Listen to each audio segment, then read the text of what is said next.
মৰমৰ ছাত্ৰ ছাত্ৰীসকল, আজি মই তোমালোকক উপেন্দ্ৰ চন্দ্ৰ লেখাৰুদেৱে ৰচনা কৰা আনন্দৰাম বৰুৱা পাঠটিৰ কিছু চমু আভাস দিবলৈ চেষ্টা কৰিছোঁ।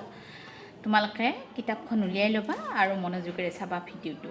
চোৱা যে আনন্দৰাম বৰুৱা পাঠটি আমাৰ পাঠত অৰ্থাৎ দ্বিতীয় বাৰ্ষিকৰ অসমীয়া বিষয়ৰ পাঠ্যপুথিত কিয় অন্তৰ্ভুক্ত কৰিলে, প্ৰথম কথা। দ্বিতীয় কথা, আনন্দৰাম বৰুৱা কোন, কিয়, ক'ত, কেনেদৰে বিখ্যাত হয়।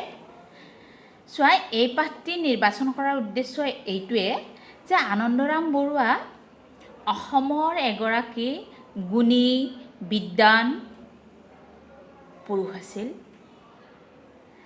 তেওঁ কৰ্ম আৰু সাধনাৰ জৰিয়তে কি কৰিছিলে, জনসাধাৰণৰ মাজত নিজৰ পৰিচয় দাঙি ধৰিছিলে আৰু মেধাশক্তিৰ জৰিয়তে তেওঁ ভাৰতীয় প্ৰশাসনিক সেৱাৰ প্ৰতিযোগিতাত উত্তীৰ্ণ হৈ প্ৰথমজন অসমীয়া আৰু পঞ্চমজন ভাৰতীয় হিচাপে তেওঁ কাৰ্যনিৰ্বাহ কৰিছিল। মনত থাকিব তোমালোকৰ।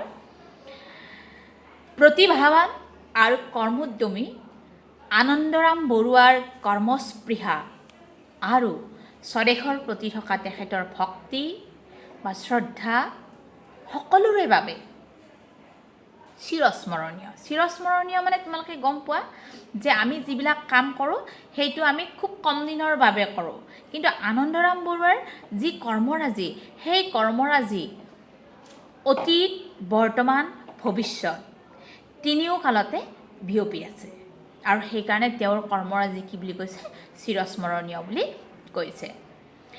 চোৱা, জীৱনী অধ্যয়নে ছাত্ৰ ছাত্ৰীক মানসিক বিকাশ সাধন হোৱাত যথেষ্ট সহায় কৰে আৰু সেইবাবে আনন্দৰাম বৰুৱাৰ যি গুণৰাজি, যি কৰ্মৰাজি, এই বিষয়ে তোমালোকক অৱগত কৰাৰ কাৰণে তোমালোকে এই ওখৰা মোখৰা বাটত উজতি খাই নপৰাৰ বাবে তেখেতৰ জীৱনী অধ্যয়ন কৰি যাতে তোমালোকে উন্নতিৰ জখলাৰে আগুৱাই যাব পাৰা, আৰু সেইবাবে এই পাঠটো তোমালোকৰ পাঠত অন্তৰ্ভুক্ত কৰিছে।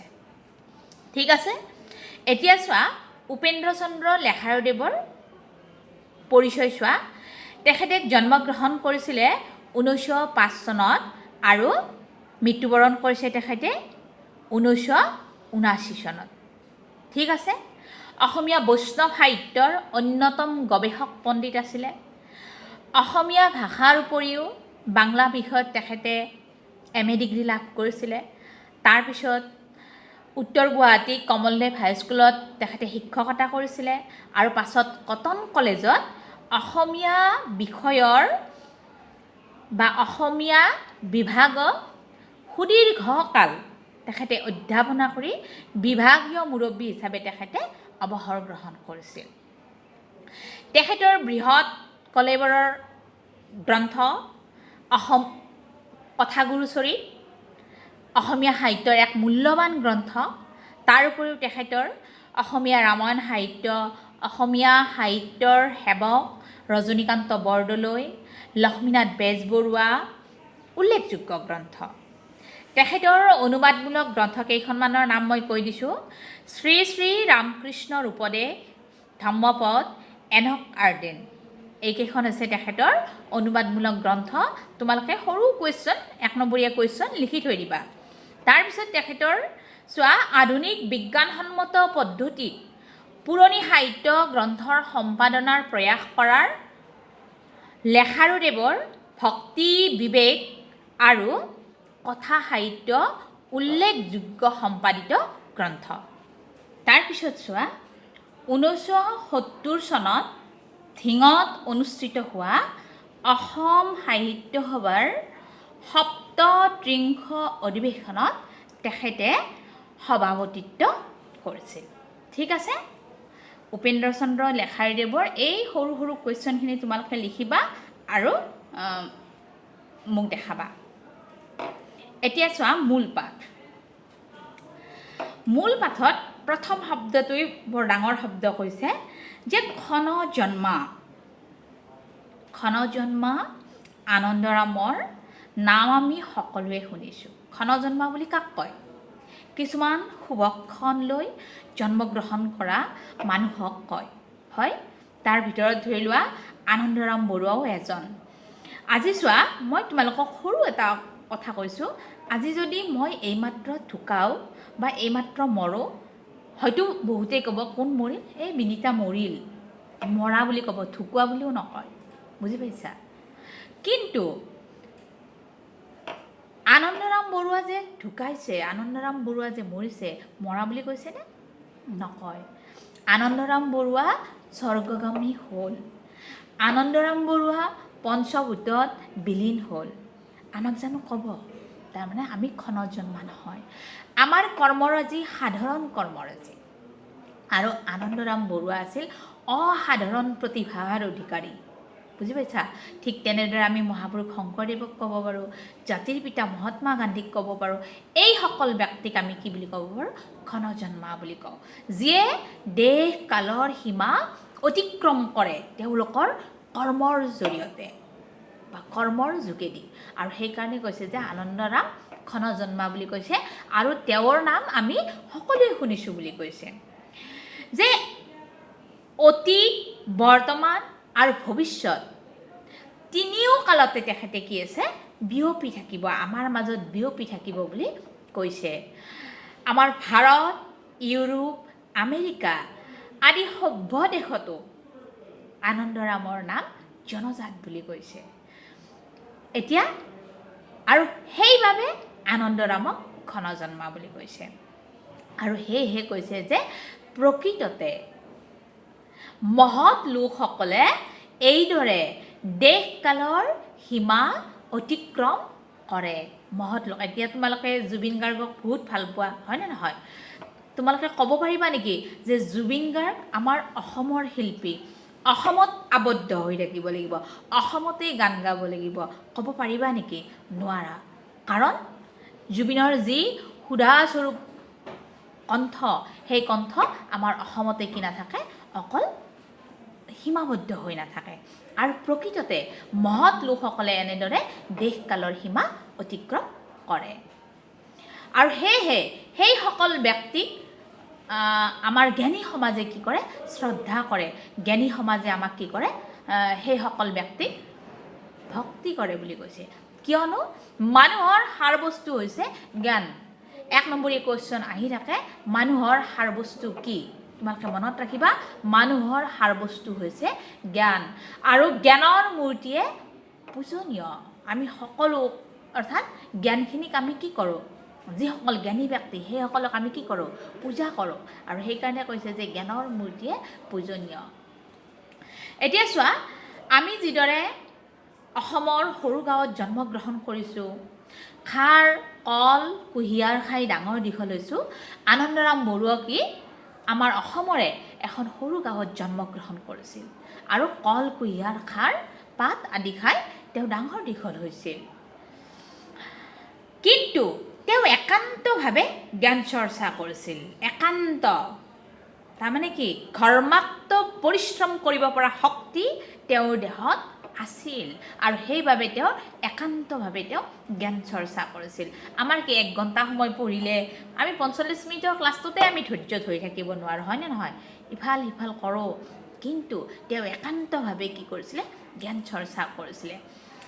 ইয়াৰ উপৰিও তেওঁ জীৱনত যিবিলাক আদৰ্শ দেখুৱাই থৈ গৈছে, সেই আদৰ্শবিলাক সদায় আমি অনুকৰণ কৰিব লাগিব, সদায় অনুকৰণ কৰিব লাগিব। কিয়নো পথ দেখাইছিল তেওঁ। কি পথ দেখাইছিল? মই পিছফালে কৈ যাম। পথ দেখাওঁতা ৰূপে আমাক যিয়ে অজ্ঞান আন্ধাৰৰ পৰা জ্ঞানৰ পোহৰলৈকে আমাক লৈ যায়, তেওঁ আমাৰ পথ দেখাওঁতা হয়নে নহয়? আৰু আনন্দৰামেও আমাক পথ দেখাইছিল। আৰু সেইবাবে তেওঁৰ অমৰ আৰু আকাৰবিহীন স্বৰূপে আমি কি কৰিব লাগে? তেওঁক আমি মূৰ্তিমন্ত, তেওঁৰ আমি ভাবিব লাগে, চকুৰ সন্মুখত আমি তেওঁক ৰাখিব লাগে। আৰু ৰাখি আমি কি কৰিব লাগে? জীৱন পথত অগ্ৰসৰ হ'ব লাগে। আৰু সেয়েহে মহাপুৰুষসকলে কি মহাপুৰুষসকলৰ আমি কি কৰিব লাগে পদাংক অৰ্থাৎ ভৰিৰ খোজ অনুসৰণ কৰি আমি নিজকে উন্নতিৰ পথেৰে পৰিচালিত কৰিব লাগে।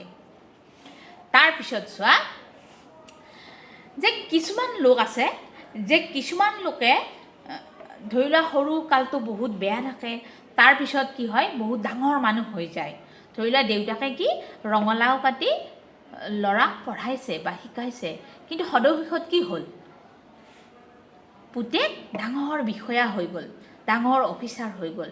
আৰু সদশেষত সেই পুতেকে দেউতাকক অৰ্থাৎ দেউতাকেতো ৰঙালাও বিক্ৰী কৰে, দেউতাকে সেই ভৰিত কি হাৱাই চেণ্ডেলযোৰ সেই ধুতি লেতেৰা ধুতি পোচাকেই পিন্ধে, কাৰণ তেখেতৰ সেইটো পেচা হয়, তেখেতে সেইটো কৰিয়ে ল'ৰা ছোৱালীক ডাঙৰ দীঘল কৰিছে। আৰু ঠিক তেনেকুৱা ধৰণৰ দেউতাক এটা যেতিয়া ডাঙৰ অফিচাৰ অৰ্থাৎ বিষয়াজনে নিজৰ পুতেকে চিনাকি দিব টান পায় আৰু সদশেষত কি বুলি পৰিচয় দিয়ে চাৰ্ভেণ্ট বুলি পৰিচয় দিয়ে। ঠিক তেনেকুৱা ধৰণৰ উদাহৰণো আমাৰ অসমতে আছে।